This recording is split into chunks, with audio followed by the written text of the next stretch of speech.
top stories and in-depth reporting about our region. Listen to NYC Now weekdays wherever you get your podcasts. Support for WNYC comes from Audible Theater's Sorry for Your Loss, a new show from Michael Cruz Kane that tackles the pain of unexpected loss with unexpected comedy. Through June 4th only. Tickets and more at sorryforyourlossshow.com. Bank of America, offering access to resources and digital tools designed to help local to global companies make moves for their businesses. Learn more at bankofamerica.com/banking for business. Marketplace Morning Report is coming up next, and then in 10 minutes at 9 o'clock, it's the BBC News Hour on 93.9 FM. Let's check in with London to see what they're working on. London, good morning.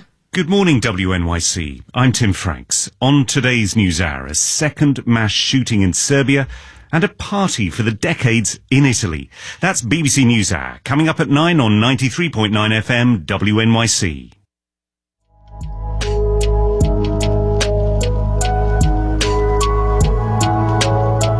.53 and partly sunny out there. Chance of afternoon showers, partly sunny and 62. This weekend is going to be very spring-like. Sunny and 70 tomorrow, 74 on Sunday, and then Monday even warmer at 76.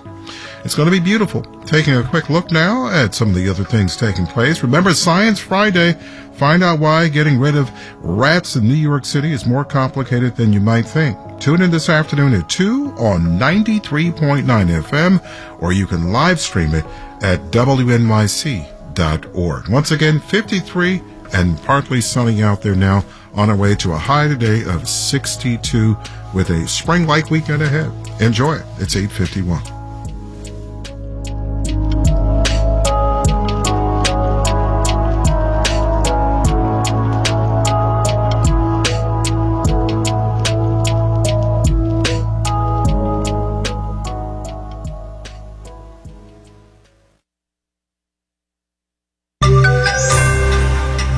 The jobs report just now sure doesn't look like a recession.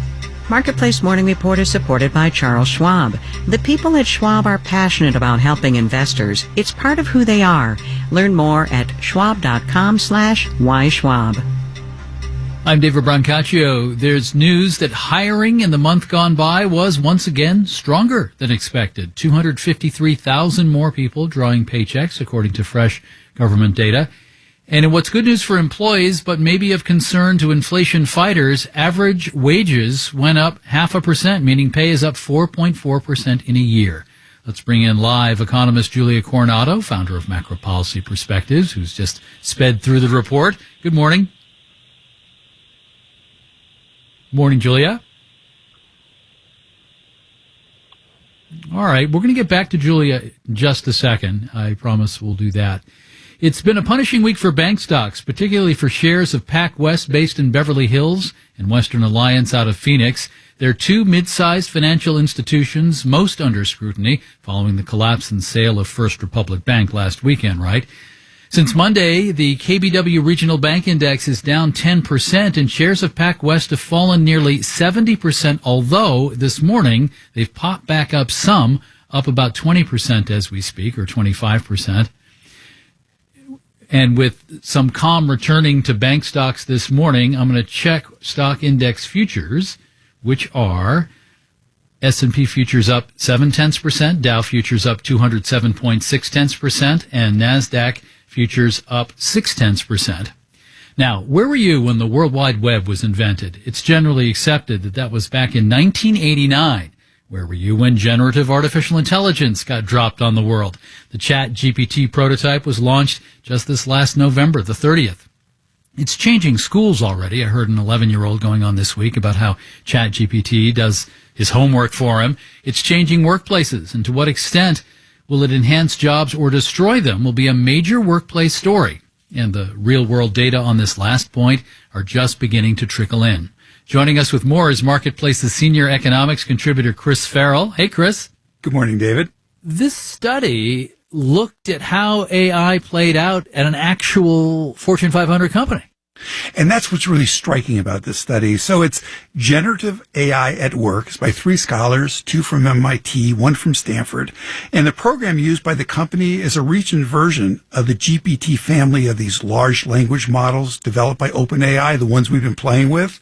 So this Fortune 500 company, it provides business process software, and it uses AI to work with its more than 5,000 customer support agents. Well, let's hear more about that, right? This is a pretty fast turnaround study. How did artificial intelligence play out with this specific unnamed company's customer support agents? Okay, so it monitors the customer chats, and it provides the agents with real-time suggestions for how to respond to customer queries. Now, the AI setup is to support agents. The agents are responsible for the conversation, and just like a colleague, they're free to ignore the AI prompts and input.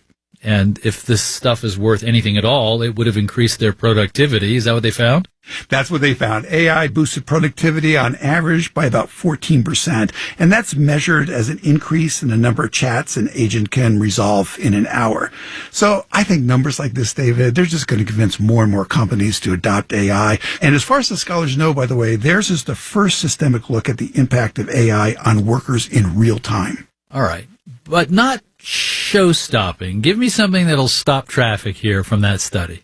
All right. The most striking result to me and to the scholars is that AI disproportionately improved the work performance of less skilled and less experienced workers. AI also helped these workers raise their job skills fast. So they find suggestive evidence, and I quote, AI recommendations lead low-skill workers to communicate more like high-skill workers. Right. And in economic terms, this increased productivity for lower skilled workers could, if any of the benefits are ever passed through to their paychecks, help raise their standards of living. Well, it's a suggestive idea. Now, the scholars are very clear. They don't get into the bigger issues, but their calculation, David, that less skilled workers could be a major beneficiary of AI, that's really something to think about. Chris Farrell, Marketplace's senior economics contributor, thank you very much. Thanks a lot, David. Marketplace Morning Report is supported by Amazon Business, helping provide a smarter, easier way to get the supplies businesses need to thrive. Amazon Business, your partner for smart business buying. And by Otter.ai. Otter's AI meeting assistant automatically takes live meeting notes, captures slides, generates summaries, and assigns action items. More at Otter.ai. Now back to stronger than expected hiring with the news this morning. 253,000 more people drawing paychecks. Julia Coronado is founder of Macro Policy Perspectives and joins us now. Hey, Julia. Good morning. So where's this recession that economists keep fretting about? Not in April, surely.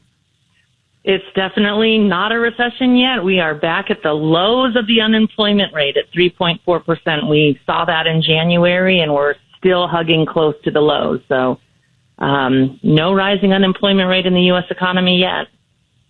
Now, it had been pretty broad-based. Lots of people, lots of different industries getting jobs all at once. What are we seeing in April? We are seeing a narrowing in the sectors that are hiring. So, for example, tech is not hiring. Manufacturing hiring has slowed. We still see just a whole lot of healthcare and education jobs, both public and private. These sectors are still playing catch up from the shortfall that they experienced in the last couple of years. All right. I mentioned earlier that wages are still going up quite briskly. In fact, average hourly earnings were up more than expected. Exactly. Yes. So that's news that's going to probably worry the Fed. Not sure that's enough to put a rate hike back on the table, but workers are still getting pretty strong raises. All right, got about a half minute here. The unemployment rate moved in the right direction, 3.4%, extraordinarily low. You have the numbers by race. What's the unemployment rate for African Americans?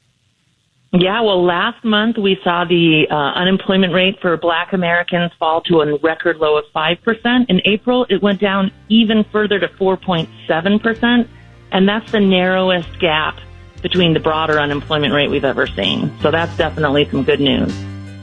All right, definitely good news. Julia Coronado, a professor at the University of Texas, Austin. Always good to talk to you. It's the Marketplace Morning Report from APM, American Public Media.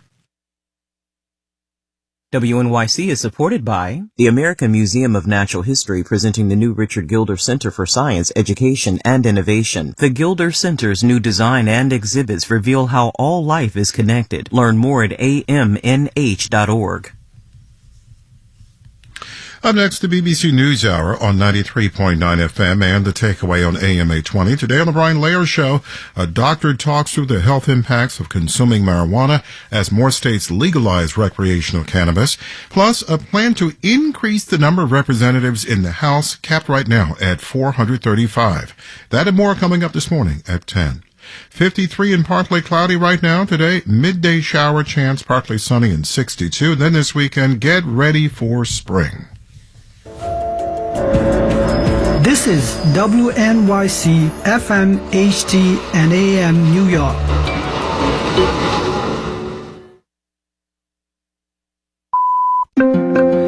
Welcome to NewsHour. It's live from the BBC World Service in London. I'm Tim Franks. As Sudan's generals carry on their vicious fight, Sudan's terrified civilians flee in all directions. Our reporter has made it to the southern border. It would take people about 6 hours on a bus to get to Renk from Khartoum, but because of the fighting, it's taking them up to 5 days. And inside Sudan, the lawlessness deepens. The UN tells us a fifth of their food stocks have been looted. Also, the Serbian president says he wants to disarm the country after the latest mass shooting. First those kids in the school in Belgrade, now this. This is a disaster.